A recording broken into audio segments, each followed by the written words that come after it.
Hello anime lovers, स्वागत है आपका एनिमे टू एक्स चैनल पे। आज हम देखने वाले हैं मैकेन के सीजन 1 का एपिसोड 3। एपिसोड के स्टार्टिंग में हम नुकुमिसु को देखते हैं जो अपने स्कूल में होता है और वो पानी पी रहा होता है। तभी वो देखता है उसके सामने कंवारी भी पानी पी रही है। वो उससे पूछता है कि तुम यहाँ क्या कर रही हो। इस पर कंवारी नुकु से भी पूछती है कि तुम यहाँ पर क्या कर रहे हो। नुकु बताता है कि मुझे प्यास लगी थी इसलिए मैं पानी पीने आया था, लेकिन तुम यहाँ क्या कर रही हो? मुझे लगता है तुम अपना क्लास बंक करके आई हो। कंवारी बोलती है कि नहीं, मैं तो पानी पर रिसर्च कर रही हूँ। नुकु कहता है कि मैं बहुत सोच समझकर यहाँ का पानी पीता हूँ। कंवारी नुकु से पूछती है कि तुम सुबह कहाँ पानी पीते हो। नुकु से बताता है कि अगर पहला या दूसरा पीरियड है तो मैं बेस्ट बिल्डिंग के सेकंड फ्लोर पे जाता हूँ, क्योंकि वहाँ के नल में जो पानी रहता है वो एक दिन पहले का पानी रहता है और उसमें क्लोरीन भी काफी कम होता है, और गर्मियों में भी वो सुबह सुबह काफी ठंडा रहता है। कंवारी उससे कहती है कि नहीं, तुम झूठ बोल रहे हो, उस नल का पानी लंच के थोड़ी देर पहले बेस्ट होता है। नुकु उसे बताता है कि ऐसा हो ही नहीं सकता, क्योंकि 12 बजे के बाद उसमें क्लोरीन की मात्रा बढ़ने लगती है और पानी बहुत ज्यादा बदबू करने लगता है और वो काफी ज्यादा गर्म भी हो जाता है। जिस पर कंवारी ये कहती है कि गर्म पानी तो सेहत के लिए अच्छा होता है, लेकिन उसकी बदबू, कंवारी कहती है, एक बार क्लोरीन की बदबू बर्दाश्त हो जाए तो बाथरूम की बदबू पता ही नहीं चलती। जिस पर नुकु बोलता है कि अच्छा, तो तुम वॉशरूम में लंच करती हो। नुकु कहता है कि तुम लोग ऐसा क्यों कर रहे हो, तुम लोग क्लब रूम में खाना खाओ ना। तभी वहाँ पे प्रेसिडेंट आ जाता है और वो दोनों से पूछता है कि तुम दोनों यहाँ पे क्या कर रहे हो। प्रेसिडेंट उन दोनों से कहता है कि तुम दोनों स्कूल के बाद क्लासरूम में आना, कोटो को एक अनाउंसमेंट करनी है। नुकु कहता है कि ठीक है, हम आ जाएंगे।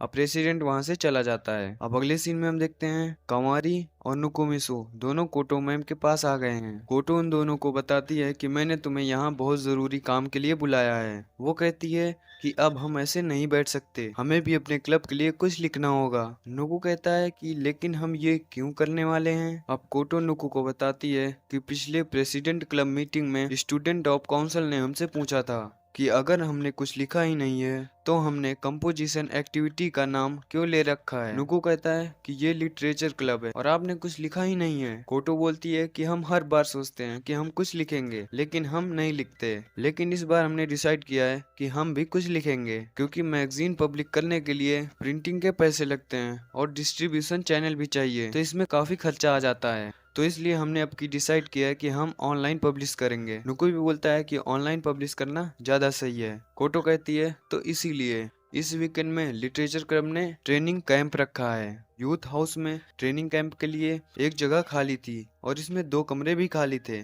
इसलिए मैंने वो दोनों बुक कर लिए। नुकु कहता है कि ये आप क्या बोल रही हो, वीकेंड्स आने में तो केवल 2 दिन बचे हैं। कोटो कहती है कि पब्लिशर बिजनेस में ऐसे ही बहुत तेज काम करना पड़ता है, क्या तुम समझ नहीं रहे हो, हम कैंट में रहने वाले हैं। कु बोलता है कि कैंट मतलब जब कोई ऑथर लिखने के लिए रूम में बंद हो जाता है।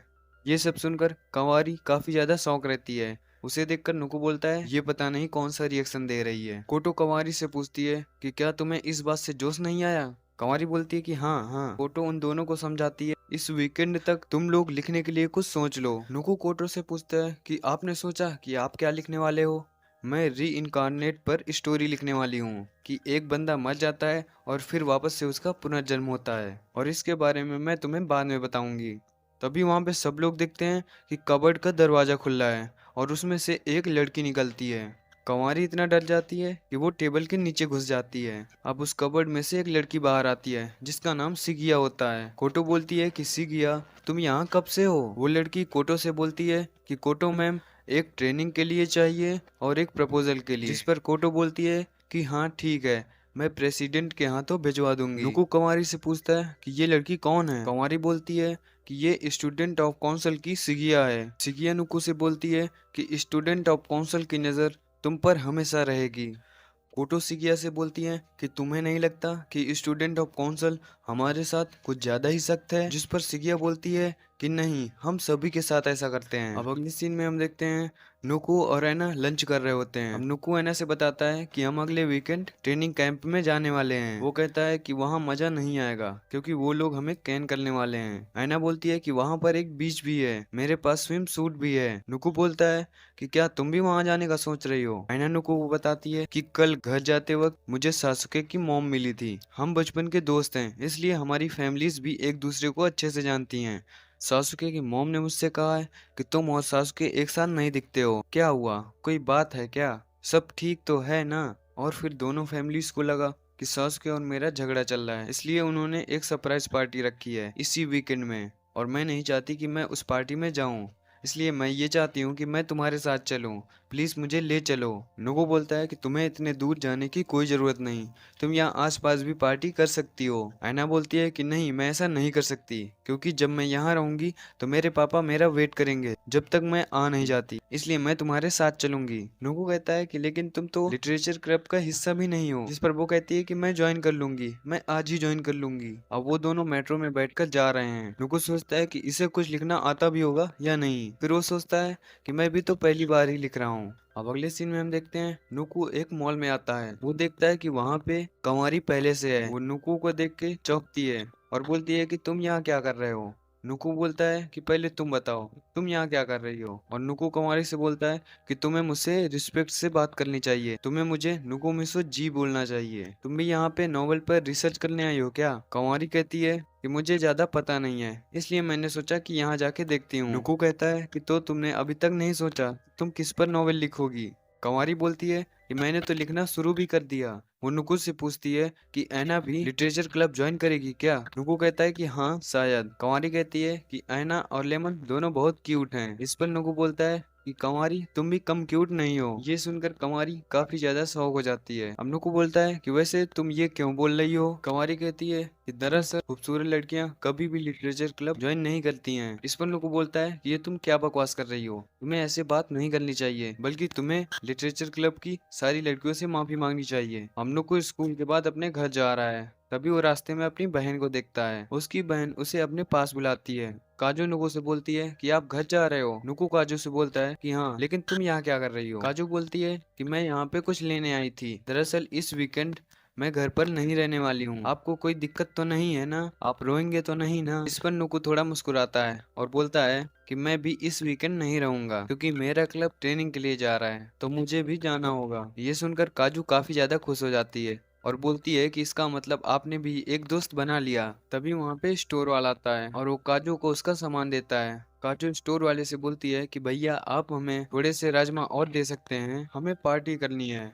स्टोर वाला बोलता है कि क्या सच में कोई अच्छी बात हुई है। जिस पर काजू कहती है कि हाँ, मेरे भाई ने एक फ्रेंड बना लिया है। जिस पर वो स्टोर वाला भी खुश हो जाता है। अब वो काजू को और राजमा दे देता है। अब अगले सीन में हम देखते हैं वो सभी ट्रेनिंग कैंप आ चुके हैं। नुकू और प्रेसिडेंट बीच पर छतरी लगा रहे होते हैं। प्रेसिडेंट नुकू से बोलता है मुझे नहीं लगा था कि तुम लेमन और एना जैसी खूबसूरत लड़कियों को अपने साथ ला पाओगे, वैसे भी फीमेल्स को ऐसे बीच पर देखने का मौका कहाँ मिलता है। तभी वहाँ पे कोटो आ जाती है और बोलती है कि तुम दोनों यहाँ क्या बकवास कर रहे हो। और वहाँ पे एना भी आ जाती है और वो बोलती है कि वाओ अम्ब्रेला, और यहाँ पे चेयर भी है। और वहाँ पे लेमन भी आती है और वो एना से सनस्क्रीन मांगती है धूप से बचने के लिए। वो कहती है कि पिछली बार मैं भूल गई थी और मेरी हालत खराब हो गई थी। अब कंवारी भी वहां आ जाती है और वो नुकू से बोलती है कि ऐसे बेशर्मों की तरह मत देखो। अब कोटो बोलती है कि बातें बंद करो और चलो सब लोग नहाते हैं। अब सब लोग वहां नहाने चले जाते हैं। नुकू अकेले बचता है और कंवारी भी।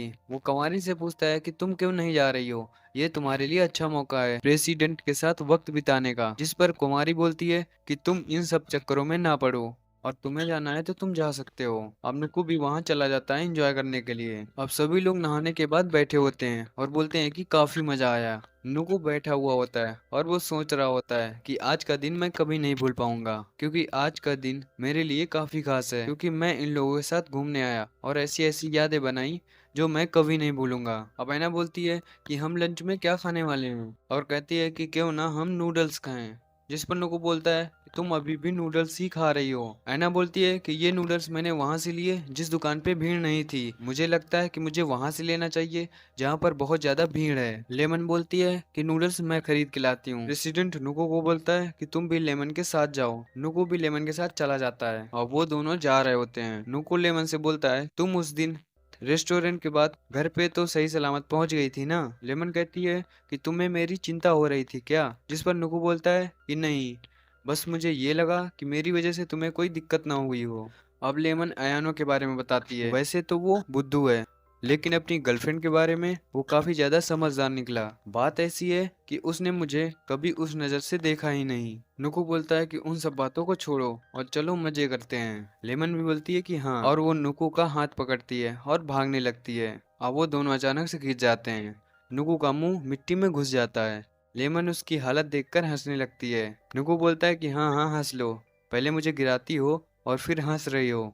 लेमन हंसते हुए सॉरी बोलती है और कहती है कि लेकिन दोस्ती में तो ये सब चलता है। लेमन नुकु से बोलती है कि मुझे उठाओ, लेकिन नुकु उसे नहीं उठाता और वो फिर खुद से उठ जाती है। लेमन नुकु से कहती है कि ऐना तुम्हारे बारे में सही कह रही थी कि तुम सच में वैसे ही हो। अब ऐना और नुकु खा रहे होते हैं और वो कंवारी से पूछते हैं कि तुम नहीं खाओगी क्या, जिस पर कंवारी बोलती है प्रेसिडेंट मेरी नोवेल पढ़ रहे हैं। प्रेसिडेंट बोलता है कि तुम तो काफी अच्छा लिख लेती हो, लेकिन ये और अच्छा लगेगा अगर तुम इसमें सबटाइटल ऐड कर दोगी। तभी कोटो उसे कुछ फेंक के मारती है और बोलती है कि अपनी बकवास बंद करो। अब लेमन देखती है कि वहाँ पर एक इवेंट चल रहा है और वो कुंवारी को अपने साथ लेती है और वहाँ चली जाती है। अब बीच पर नुकु और प्रेसिडेंट बैठे होते हैं। नुकु कुंवारी का नोवेल पढ़ रहा होता है। प्रेसिडेंट भी बोलता है तुम्हें नहीं लगता कि कुंवारी काफी सही लिखती है? नुकु बोलता है कि हाँ। प्रेसिडेंट बताता है कि ग्लेड टाइटन के लिए मैं पिछले 3 साल से लिख रहा हूँ।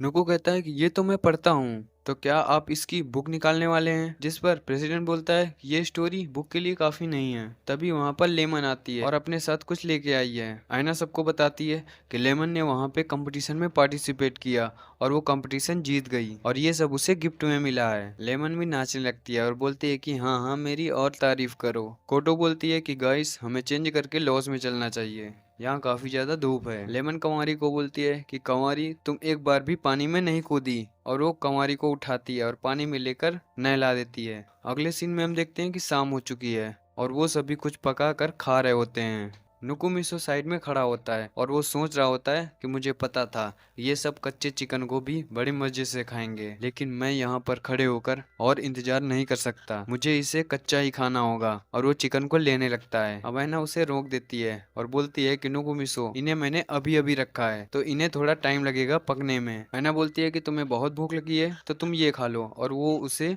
पका हुआ चिकन देती है। अब इसके बाद वो सभी पटाखे फोड़ने लगते हैं और खूब एंजॉय करते हैं। इधर नुकुमिसु अभी भी मांस को पका पका के खा रहा होता है। वो ऐना से कहता है कि तुम्हें पटाखे पसंद नहीं है क्या? ऐना बोलती है कि मुझे पहले मीठा खाना चाहिए था। दूसरी तरफ कोटो प्रेसिडेंट के पास आती है और उससे पूछती है कि तुम यहाँ क्या कर रहे हो? कोटो कहती है कि ये वाले पटाखे थोड़े बड़े हैं तो इन्हें फोड़ने में मैं तुम्हारी मदद करूंगी। जिस पर प्रेसिडेंट बोलता है कि ओ कम ऑन, ये सब मैं अकेले फोड़ सकता हूँ। ये देखकर नुकु बोलता है कि वो दोनों कितने कमाल के लग रहे हैं, वो दोनों शादी क्यों नहीं कर लेते। कोटो और प्रेसिडेंट पटाखे फोड़कर एंजॉय करने लगते हैं। अब ऐना कहती है कि ये लास्ट पीस बच गया, इसे मैं खा लेती हूँ। जिस पर नुकु बोलता है कि नहीं। ऐना समझ जाती है कि नुकु इसे खाना चाहता है और वो पीस वो नुकु को खिला देती है। उसे खिलाने के बाद ऐना नुकु से बोलती है ये अच्छा बना है ना? नुकु बोलता है कि हाँ। ऐना बोलती है कि तो तुम इसके कितने पैसे काटोगे? जिस पर नुकु बोलता है 700 येन। इस पर ऐना हंसने लगती है और बोलती है कि मैं तो मजाक कर रही थी। इधर हम कंवारी को देखते हैं जो पटाखे में आग लगाने के बाद उसे अपने मुंह के सामने रखी रहती है। नुकु उसे देख लेता है। जैसे ही पटाखा दगने वाला होता है प्रेसिडेंट आके उसे छीन कर फेंक देता है और कंवारी को बचा लेता है। अब वो कंवारी को समझाता है कि तुम पागल हो क्या, ये क्या कर रही हो? कंवारी बोलती है कि मुझे फर्क नहीं पड़ता, अगर मुझे कुछ हो भी जाता तो। कंवारी कहती है वैसे भी मेरे चेहरे को कौन देखता है? प्रेसिडेंट उसे समझाता है लेकिन तुम खुद को तो देखती हो ना, और जब भी तुम खुद को देखती आज का दिन तुम कभी नहीं भूल पाती, इसीलिए ऐसी बातें करना बंद करो और खुद का ध्यान रखो। कंवारी रोते हुए प्रेसिडेंट को देख रही है और उसे बोलती है कि मैं आपको बहुत पसंद करती हूँ। इस पर प्रेसिडेंट और कोटो सभी लोग शॉक हो जाते हैं। प्रेसिडेंट बोलता है ये तुम क्या बोल रही हो? कंवारी बोलती है कि हाँ मैं सच बोल रही हूँ, मैं आपको पसंद करती हूँ और मैं आपको डेट करना चाहती हूँ, मेरे साथ डेट पर चलो। इसी के साथ ये एपिसोड यहीं खत्म होता है। मिलते हैं नेक्स्ट एपिसोड में, तब तक के लिए टाटा बाय।